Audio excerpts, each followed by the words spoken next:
All right. Hey, Samuel. Hello, Rob. So, just for anyone who's listening to this, this is my friend Samuel Cano. Is that how you pronounce it? And Yeah, more yeah. or less. And I met Samuel at Aikido quite a while ago. I'm not sure how many years ago. Maybe 10 years ago, something like that. 2010. Is that what it was? Okay. Wow. Yeah, Oh my God. Okay, so a little bit longer than 10. Wow, that's amazing. yeah. Time flies. And so I'll share that Samuel is outstanding with Aikido, and as well as some other martial arts, which we can talk about a little bit. And um, this conversation came about because we were chatting the other day, and we stumbled on some ideas about learning that I think would be interesting to explore, and for for anybody who's listening along, they can sort of reflect on their experience in learning in these ways. So um, I I want to start with Aikido with you All and right. find out a little bit about, like, when did you start? How did you get into that? Where did your journey begin? So my first Aikido class was it was in Ecuador. I was, I believe, 11 years old. Wow. Yeah, so I used to have this friend I used to go to visit from time to time. And one day he said, "Hey, I have this this guy that is helping us out with some like diet things, and he also does martial arts. Would you like to come and just try one of the classes?" And I said, "Sure, let's go."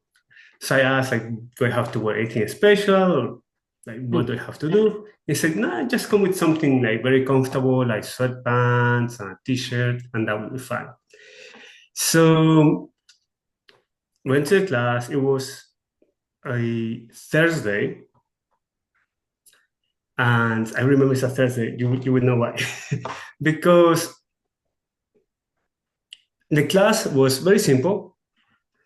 We didn't do anything really strenuous, like physically. It was just going like front rows, back rows, some basic Aikido techniques that you stretch the person and pin them to the ground. Um, I believe it was Ikkyo, maybe Shomenuchi Ikkyo. It was two or three techniques, and then just some running around. And it was fine. I didn't feel too tired after the class. But the next day, I had to go to school. And I remember it was a Friday. And I couldn't move. I couldn't move at all. I was like so sore. I was like, all my bones and muscles, they were aching. So I was like, what is this? And there was nothing else that I did different other than going to the Aikido class. So that's fascinating. And were you, uh, first of all, how long was the class? It was 1 hour. Wow. So 1 hour. Yeah, yeah. And did you feel like you worked hard? No, I didn't feel like I worked hard. It was just okay. It wasn't too hard at all. I Okay, was like, but the yeah, next this is day. okay. Yeah, but the next day my body was feeling it. Okay. Yeah, yeah. I remember I told mom that I kind of move. I'm feeling so sick and my body's aching so much. So I didn't go to school. And I remember it was a Friday because it was 3 days I had to rest, right? Friday, Saturday, Sunday. And actually, that was the spark Hmm. that brought me back to Aikido because I thought, how is it possible that these very simple moves that I did were so heavy in my body? Hmm. And the next day I couldn't move. I was like so sore. And that was a challenge for me. And I said to myself, I want to be able to do this without feeling so sore the next day. Hmm. And then I went back. And when did you go back? Like, And that was on a Tuesday. okay, Yeah, it was only twice a week. It was Tuesdays and Thursdays. okay, So it was, yeah. So we went about Tuesday for about 6 months, okay. or a year and 6 months, and then I was transferring to the adult class. So Wow. So you when yeah, you transferred to adult, you were about 12? yeah, like Wow. 12, 13, yeah, like yeah, around that age. Okay. Because I wanted to keep training more and more, and then like the kids class was limited. So at first I started doing the kids class and joining the adult class, and then eventually just continued doing the adult class, which had more schedules, more days. Yeah, but that was my motivation for it. Just like I don't want to feel so sore the next day. And I just want to be doing this. how long did it take before you didn't feel sore? Hmm, Hmm. probably about 2 years. Oh, wow. Okay. Yeah, yeah, because so by 2 years, I would still feel sore from time to time, like maybe the shoulder or the elbow, Hmm. or maybe like my legs. But it was like very focused soreness. It wasn't like my whole body. Right. Like the moment that my whole body stopped being sore was maybe about 3, 4, between 3 to 6 months. Okay. My body was getting used to it. And then the last time that I felt like really, really sore was maybe 2 years into it. And I remember the last really sharp pain that I had was in my left elbow. Hmm. And after that, I was like, okay. So I got very into like doing the techniques and taking in the techniques. So I was like, it doesn't hurt anymore. And that was about, yeah, like two years into it. Okay. Now, Yeah. meanwhile, you were also in school, Correct. and and the reason I'm bringing this up is this is something that we're going to talk about also in parallel a little bit. So, and I'm curious, in school, were you good in school? Did you Yeah, enjoy school? I enjoy school. I wasn't at the top of my class, but I was in the 25% higher, I would say. Okay. Yeah. Okay. So, Okay. and I would say that because I would challenge my instructors and the teachers and Hmm. like some information that they will give out, I would be questioning it. Hmm. And sometimes I'll be like, that doesn't make too much sense. Hmm. I'm like, So I would sort of like disregard some of that information and say, doesn't really click with me. I mean, I really have doubts on of those things. Hmm. So I would like challenge. And then when we were testing some of those things, I would like, I don't remember much of it. Yeah. So it was a Catholic school too. Okay. So yeah, I would challenge a lot of that sort of like religious aspect of it. Hmm. Okay. And did you do Aikido until you came here? Yes, Okay, so the whole way, and then when did you come here and start? You said 2010? 2010. Okay. And but you weren't a black belt, or were you? No, I wasn't. Okay. Okay. I That's wasn't. what I remembered. Okay. So you came here and yeah, why New York? Why did you come here?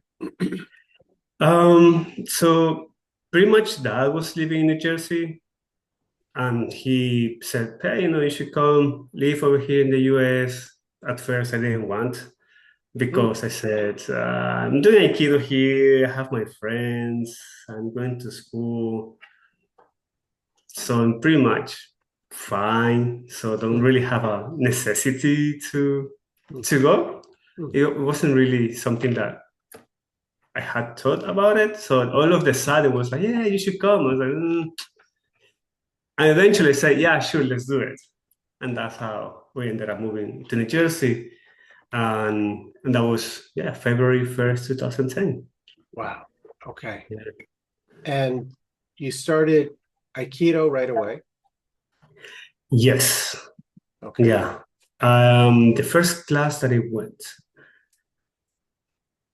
it was a Saturday, and it had just like the previous day or like 2 days before it snowed, Hmm. and I didn't I didn't know how to take the train. I didn't know English.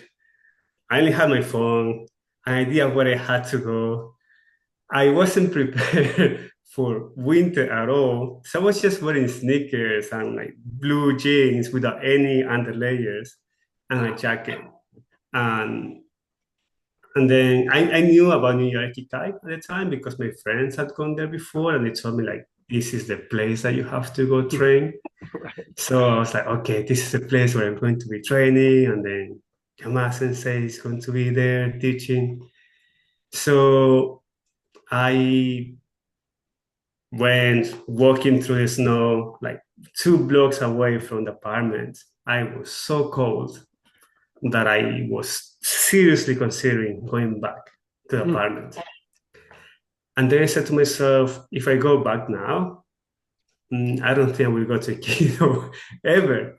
Because if I'm giving up so easily, like 2 blocks away, Hmm. because of snow, like what is going to incentivize me like later on?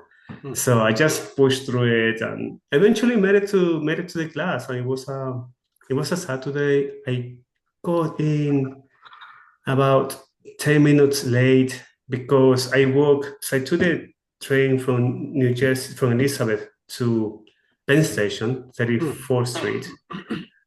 And I didn't know there was an underground train.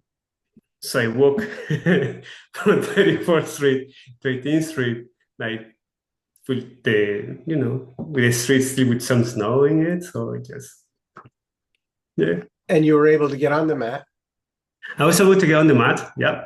I Fantastic. was, I was hoping like to see someone say, hey, I want to train, but there was no one. So I just got changed. And then I went to the mat and started training.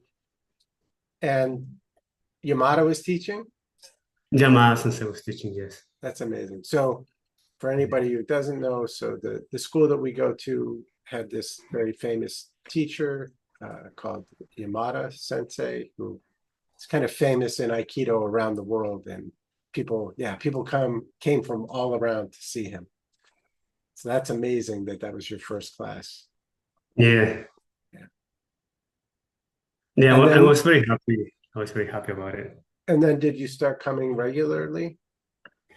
Yes, I started going pretty much every day because I didn't have anything else to do. Okay.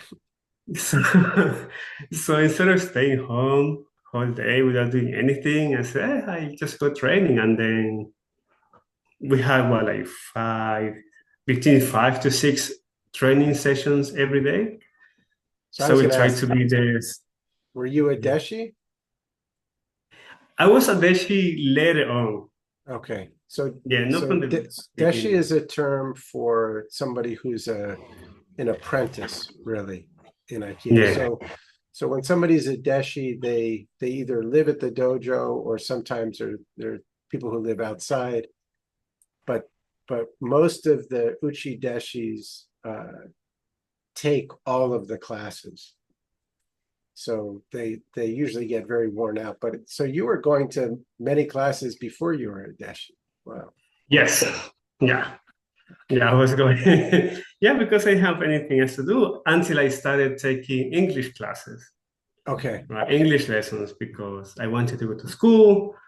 And then I said, well, if I want to go to school, I don't know any English now, so let me go take some English lessons. And then I will go to my English lessons in the morning between 9 to 12. And then that was like around Times Square. And from there, we walk to 18th Street to the dojo and then train. And then I don't know what else I do. I think I will just hang around and then just come back later. Yeah. Okay. Now, had you gone to university at that, like before you came to the States? Before I came, I enrolled in one university in Ecuador. I did a semester. Did I finish it? I believe I finished the semester, but at the time, I knew I was coming here already. Hmm. So it was challenging because, on the one hand, I was learning something that was most of the classes were like Ecuador oriented, like Hmm. the themes. And I was thinking, okay, so I'm learning all of these things, which is great. But at the same time, I know I have to move.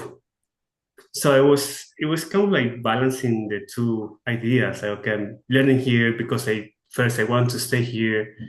And at the same time, I think I want to go now. So it was like a bit conflicting. Hmm. But yeah, I took a semester, enjoyed some of the classes. One of them I remember I didn't enjoy much. Don't remember what it was about now. Okay. But yeah. And so then you did your undergraduate here? Yes. Yes, I did Okay. undergraduate here. Yeah. Okay. Yeah. Amazing. Okay. Yeah.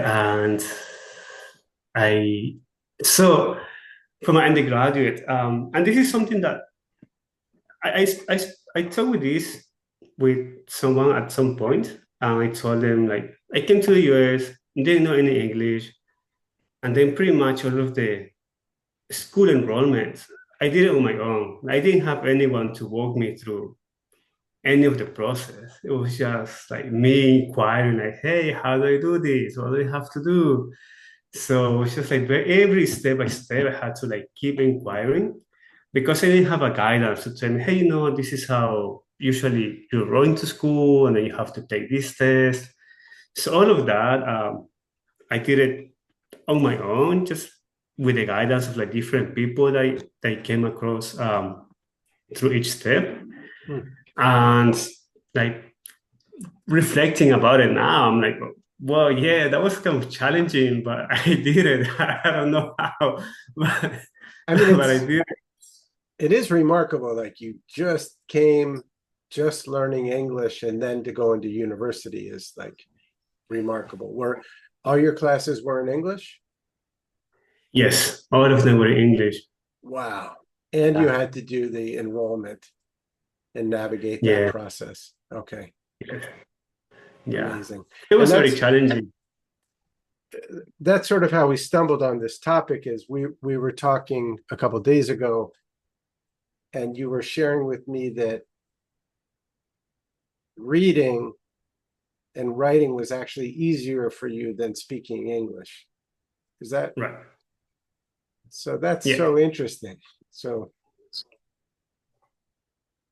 Yeah. So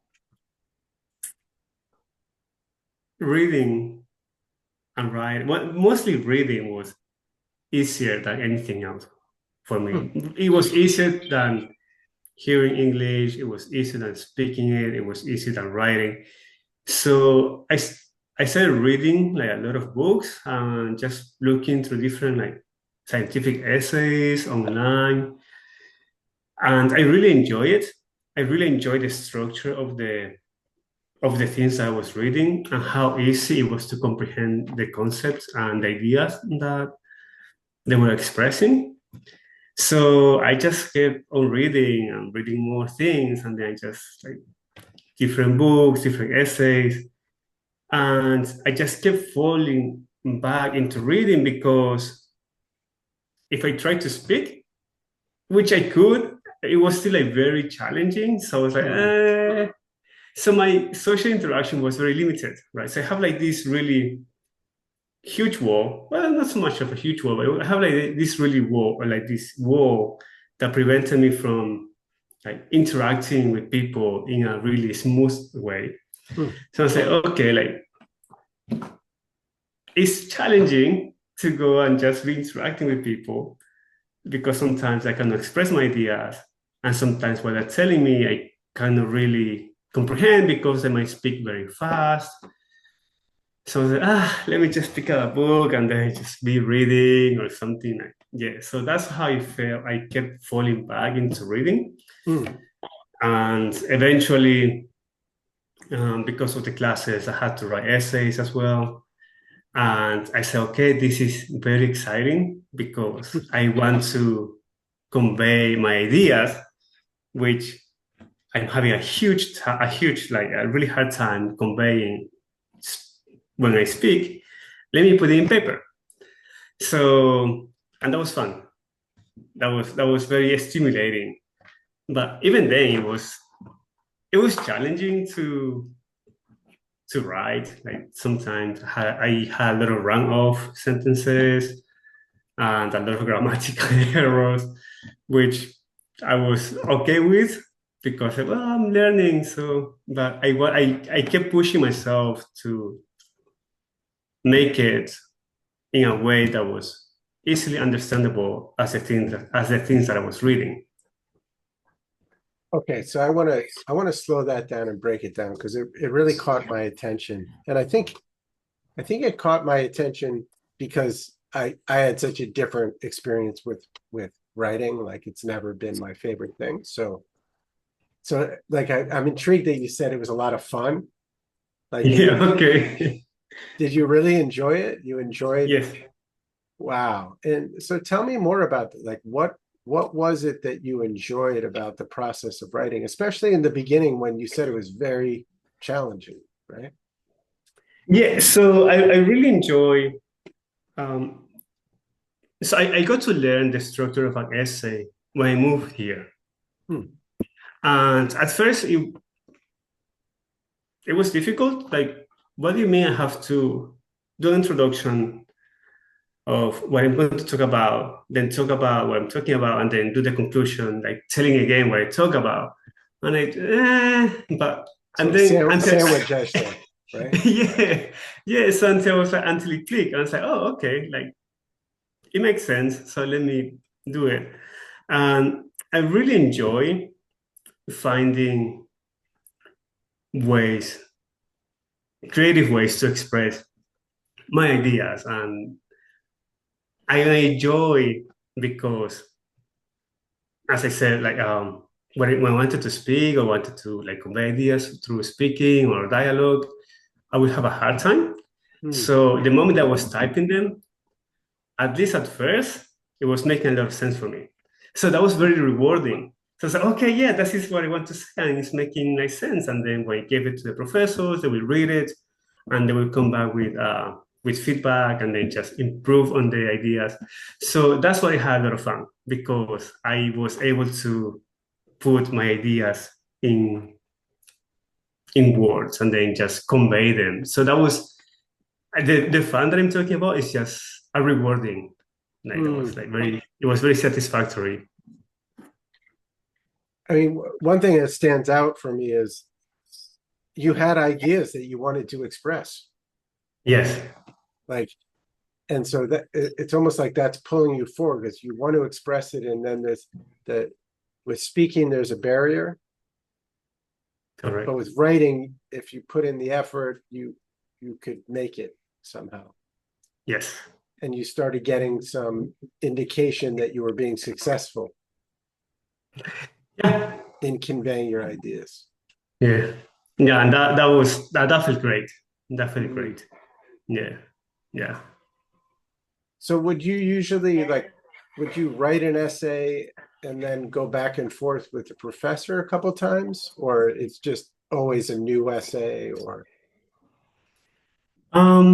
So for 2 semesters, it was writing one essay, and for the whole essay, we had to go back and forward with the professor, which it was the ESL class. So we go back and forward just to make sure the structure and the grammatic structure is correct. But that was the only class where we would do that. Like other classes, we have to write the essay, and maybe we could have one revision and then submit the final essay.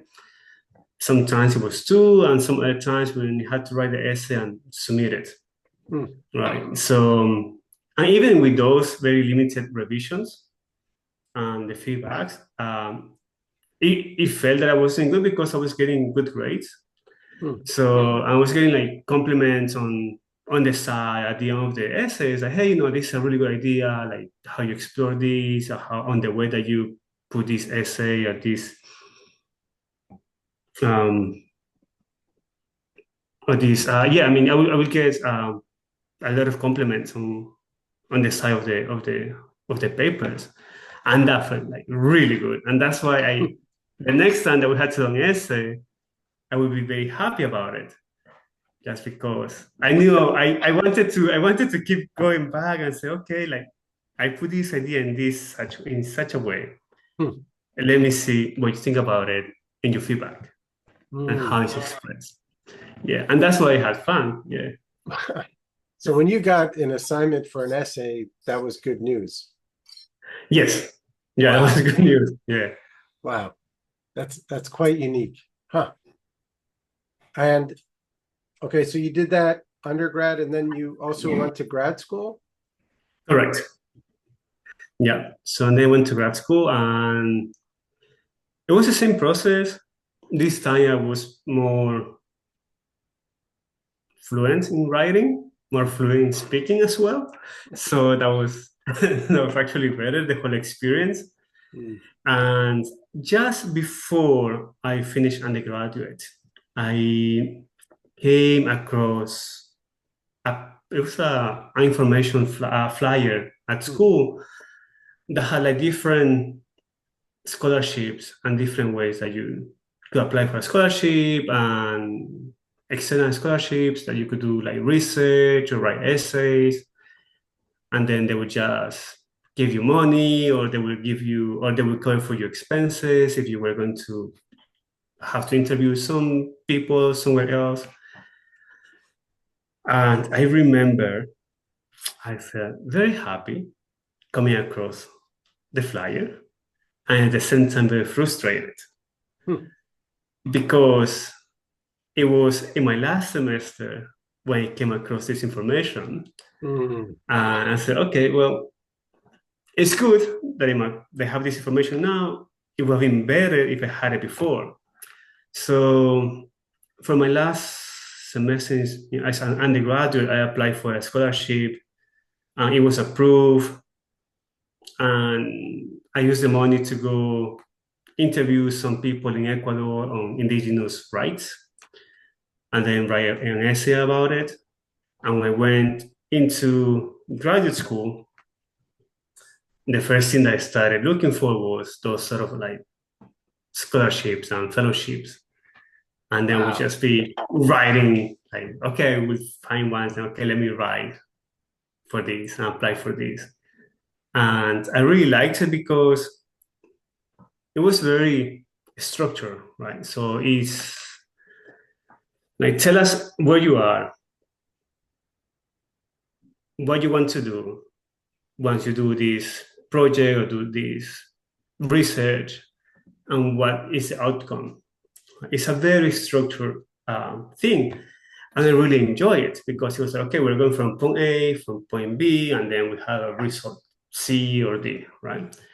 And it was great because I got some of them, and it was like very rewarding, and I really enjoyed the whole process. Yeah, I really enjoyed the whole process, and like the feedback that I was getting as an undergraduate in my essays, I felt that as a graduate student, the feedback was getting these fellowships and scholarships approved, and then just being able to go to Mexico, go to Washington, D.C., go to China, like, wow, without having to put my own money, but just by putting my mind to writing, and I want to do this. This is where I am. This is what I want to do, and this is the outcome of this. How many different things did you apply for?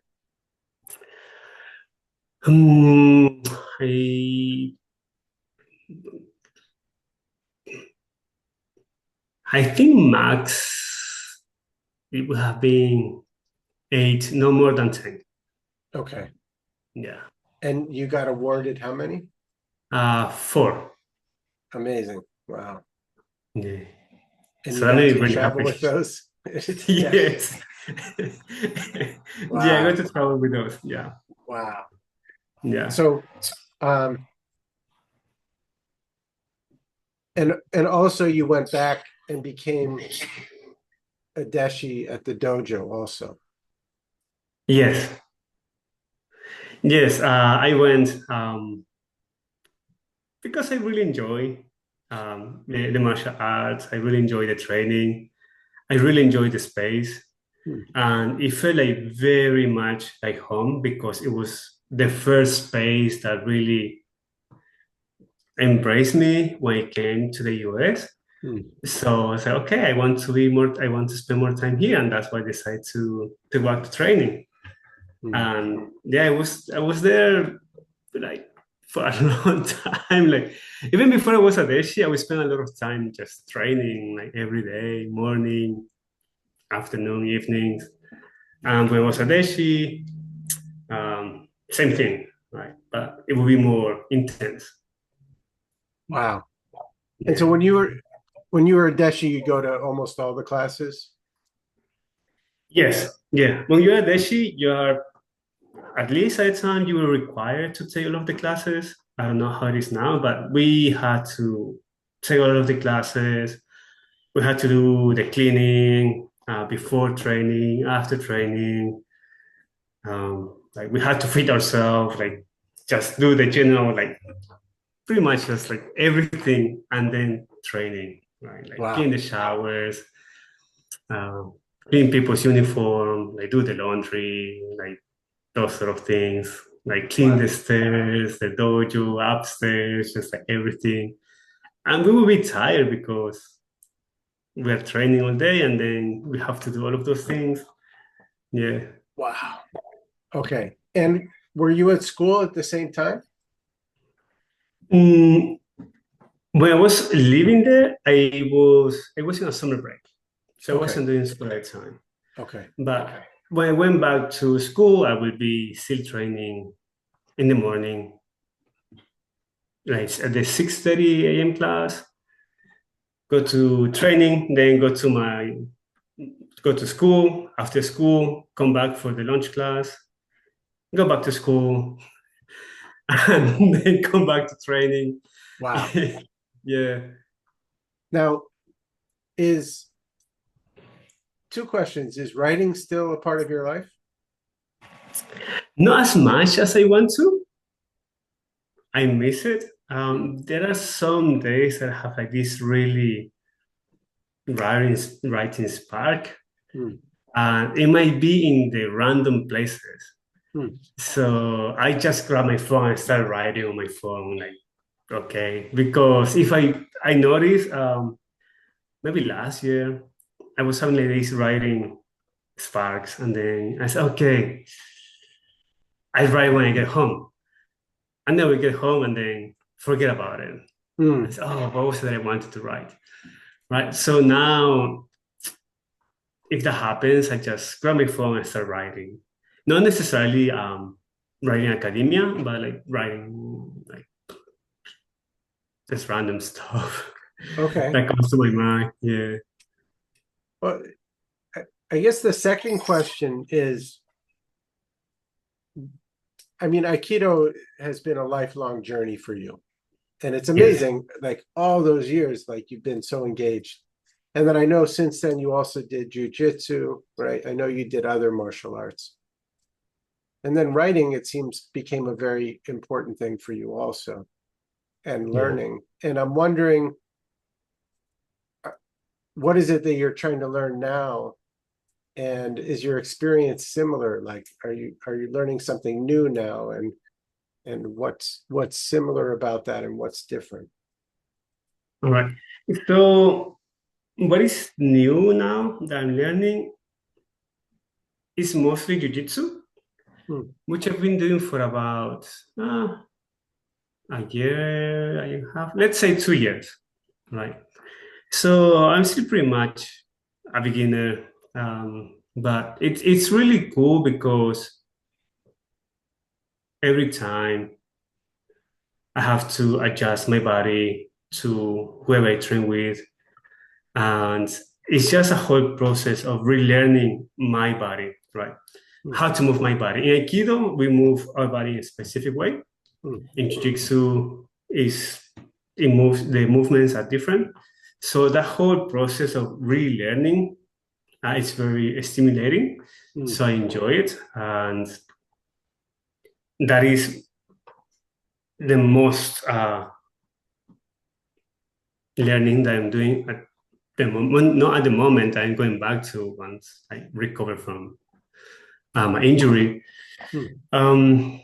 Yeah, and then I I am considering going back to school Mm. just because I enjoy, as we've been talking, I enjoy writing, I enjoy reading, and I just see how I feel. Some days I feel more inclined to say, yeah, I'm going to back to school because I want to do this. And some days I'm like, I don't know, let's see. Because because also at the same time I've been pulled into managing my own business, which is retailing spices and candies and drink mixes. So And it's sort of that's, like pushed into it. I mean, that's something that I've only seen from a distance that seems very interesting to me, which is like you've been sort of pursuing being an entrepreneur in a way, right? Like you're selling things, you're importing things. And I'm Yeah. wondering, like to me in your story, that seems most similar to when you were trying to register for school at first and you were trying to figure out how to register, right? Yeah. Like you don't know how to do it and you got to figure it out. And I'm wondering, have you learned, is that how you're learning how to have your own business? Like, how did you figure that out?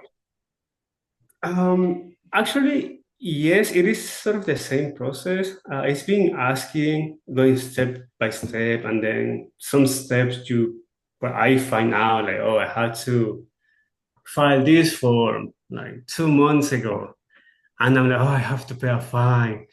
So, so it's been a lot of learning. Hmm. But the interesting part is that I wasn't really looking to building my own business. Hmm. It just happened. It was just there. I'm like, okay, I'm here, and like, mom and dad are So, very so tell supportive of us, it. tell us a little bit of the story. Like how did that just happen? Like what happened? What happened? Oh, this is yeah. So one time, a friend invited me to go for a bike ride, and it was maybe 7 years since the last time I took a bicycle for a ride, and then we went. It was like maybe an hour riding. Same thing that like happened with Aikido. The first time I did Aikido, the next day I was so sore. I was like, no. I want to ride a bicycle without being so sore the next day. So I started really getting into like bike riding, Hmm. and that was in 2016 till about 2018. And I would just be bike riding every day. Hmm. So eventually I decided to get a better bike. I was looking online. I was able to find one. I bought it, and I just kept looking for more bicycles because I was like so interested in it. Hmm. And then I saw the same bicycle that I just bought for going for about like five or like 700 more online. And I said, I have two bicycles already. Let me sell it. And I just have like $500 more with me. Wow. Yeah, and that was the first item that I sold. Right. And then I kept searching for other bicycles that I like. And that happened like 3 times. I bought like three different bicycles and posted them online, and people bought them. So I said, oh, okay. And then one time that I bought a bicycle, I also bought a red backpack and posted online.